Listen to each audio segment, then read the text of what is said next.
One day, I discovered my husband was having an affair. I had been so busy caring for my Troy, who had dementia, and looking after a daughter, that I hadn't noticed anything. It turned out my husband had already decided to remarry his mistress and was planning to divorce me. The harsh reality was too much for me to take in. "You can have the kid and my dad. They are just in the way of my new marriage." I couldn't believe his words. How did it come to this? I had been diligently caring for his family out of love, and this is what I get in return? Was I just a convenient housekeeper to him? It was just cruel. But at the time, neither my husband nor I could have known the turn our lives would soon take. My name is Shirley, and I'm 35. I am a stay-at-home mom taking care of the household chores at my in-laws. There are 4 people in my family: my husband Keaton, our 4-year-old daughter Gabriella, and my father-in-law Troy. Initially, it was just Keaton and me living in an apartment. I was also working full-time. However, shortly after giving birth, my mother-in-law passed away. I'm worried about my dad living alone at the family home. Respecting his wishes, we decided to move into his parents' house. It's been about 3 years since we moved in, and I've gotten used to the life here. A significant change in the past few months is that I've gone from being a working professional to a full-time homemaker. Even after moving in with Troy, I continued to work at the same company. However, about 3 months ago, while I was cleaning up after dinner, Troy asked me something. "Shirley, what day is it today?" "Today? It's the 3rd. "Ah, right. It's Thursday, isn't it?" "No, today is Friday. Look, it's on the calendar, right there." "Oh, my bad. Lately, I've been losing track of the dates." At that time, I thought he was just a bit confused, but his behavior began to get worse. He'd ask for meals right after eating and couldn't remember where things were. It was clear it was not normal. I grew concerned and suggested he should visit a doctor, but he gently refused, and I couldn't push it further. I was at a loss about what to do with him, but I couldn't just leave things as they were. So, I decided to talk to Keaton about his father's condition. Since my husband always left for work early and came back late, he didn't know what was happening with his father, who was usually asleep by the time he got home. Normally, I go to bed with our daughter, but that night I fought off sleep and waited for him to come home. Around 1 a.m., I finally heard the front door open. "Shirley? Why are you still up?" He was surprised to see me in the living room. Seeing his face woke me up completely, and I immediately started the conversation. "I need to talk to you about your dad." "My dad? What happened?" "Lately, he's been acting strangely. He's losing track of dates and starts asking about meals right after eating. It's not just forgetfulness, it's serious." "So he's starting to get senile? Well, he's over 70. "This isn't a light matter. We really should take him to the hospital." He sighed heavily and said dismissively, "The hospital? Aren't you overreacting? It's just forgetfulness." "I'm telling you, it's not just forgetfulness. Something is really wrong." "Then why don't you take him? I'm too busy." "I was going to, but he refused, and I thought we should do it together." "Well, if he doesn't want to go, there's no need to force him. Let's not overdo it." After saying that, he grabbed a beer from the fridge and started playing with his phone. It was as if my words didn't reach him anymore. "I'm going to bed. Good night." I didn't expect a reply, and there wasn't one. I sighed quietly and left the living room. After that, I kept trying to talk to Troy regularly, but he firmly refused to go to the hospital. He wasn't always confused. There were times when he was completely lucid. One day, he looked at me seriously and spoke. "Shirley, can I talk to you for a minute?" "What's up?" "You've noticed, haven't you, that I've been acting strangely lately?" "Well, I mean—" "I realize it too sometimes. I feel bad asking you this, but would you consider quitting your job and staying at home?" "What?" That question hit me out of the blue and stopped my train of thought. I was stunned by his sudden request. "What do you mean?" While I was still reading, he explained, looking apologetic. "I'm getting anxious about being alone during the day. I'll take care of the expenses, so could you please?" "But if we are doing that, we should go to the hospital first." "Surely, you've been saying your work environment has changed, making it difficult to work, right? This might be a good time to quit and look for something new, even if it's just for a while." "Well—" "Please, I don't know who else to ask." Seeing him plead so desperately, I was at a loss for words. I couldn't deny that I had been considering leaving my job too. The company's management had changed recently, drastically altering the work environment. It wasn't the positive place it used to be, and many of my close colleagues had already left. I had been thinking about quitting, but with a young daughter, our expenses were only going to increase. I couldn't just stop working. Finding a new job while still employed was challenging. So Troy's offer seemed very appealing. He could handle the finances, and I could take my time finding a new job while keeping an eye on him. As I was still unsure, he continued in a gentle tone. "If you find a new job, then I'll go to the hospital and even consider moving into a facility." "A facility?" "I don't want to be a burden. So, could you watch over me until you find a new job?" "Troy, this is my first and last request. Please indulge me."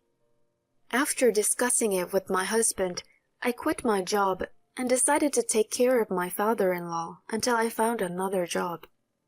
The care was mainly supervising his daily life and managing his meals. It wasn't too hard, and he generously gave me a substantial amount each month for living expenses and caregiving. I was grateful to have more time with my daughter and really appreciated his help. 2 months into being a full-time homemaker, I was close to securing a new job. After receiving a job offer following my final interview, I went to talk to Troy. However, he was on the phone with someone. I couldn't hear the conversation, but waited until he was done before entering the room. Troy?" "Shirley, you heard the phone call?" "No, I didn't hear it. I was just waiting because you were on the phone." "Ah, I see. What's up?" "I wanted to tell you that I found a new job." Hearing this, he immediately brightened up. "Really? That's great." He was so happy for me. I just needed to take him to the hospital now. That was my plan for the next day. However, my husband, who usually came home after midnight, returned home around 7 p.m. that day. "You're home early today." He threw his work bag on the floor and bluntly said, "I'm marrying my girlfriend. We need to get divorced." "What?" I was speechless from the shock.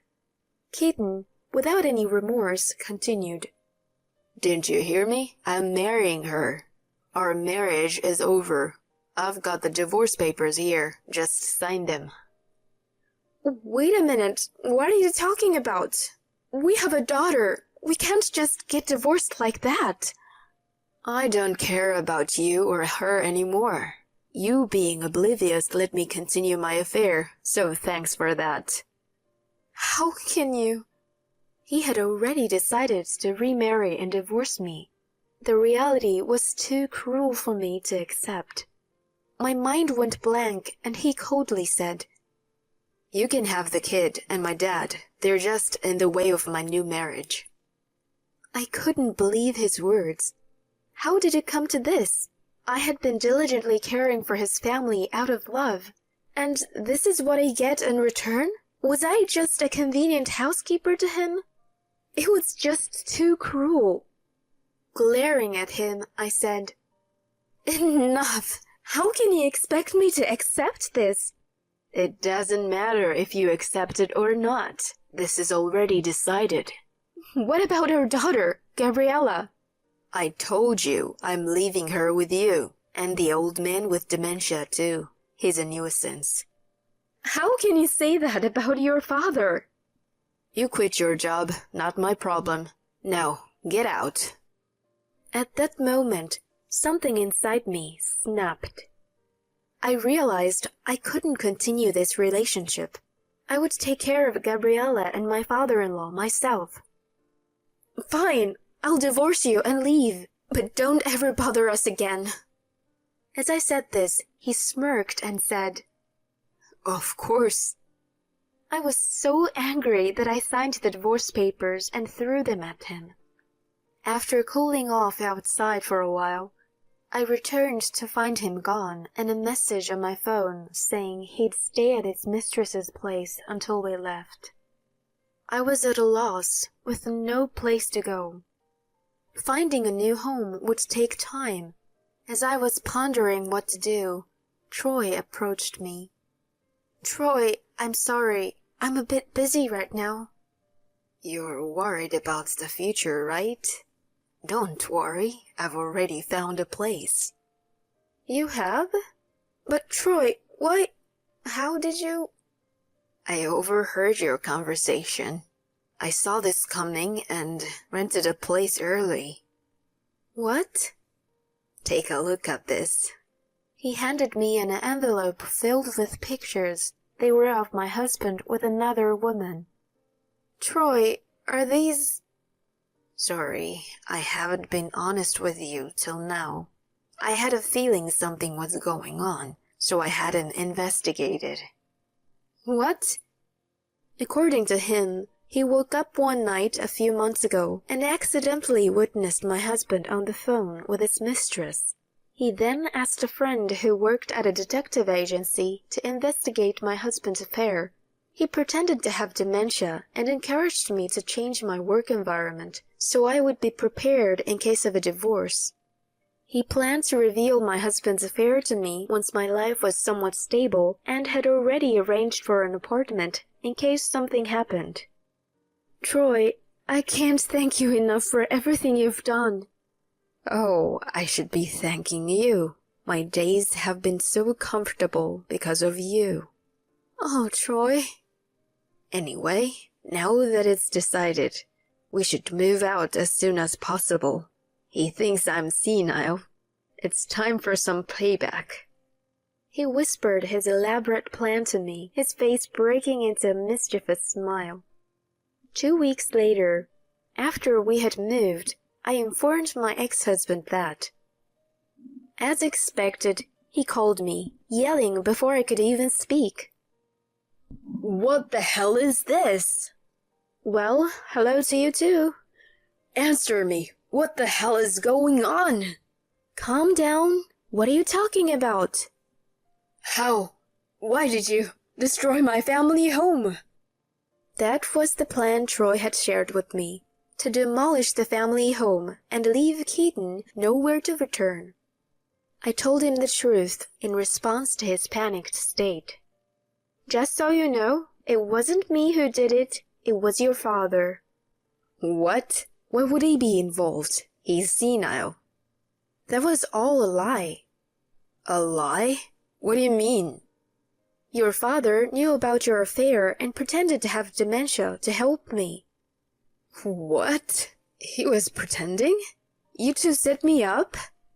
He continued to yell and blame us over the phone. As I was wondering what to do, my father-in-law took the phone from me and coldly said, "This is all the result of what you've done. You should know there's no inheritance left for you." "What? You're kidding, right?"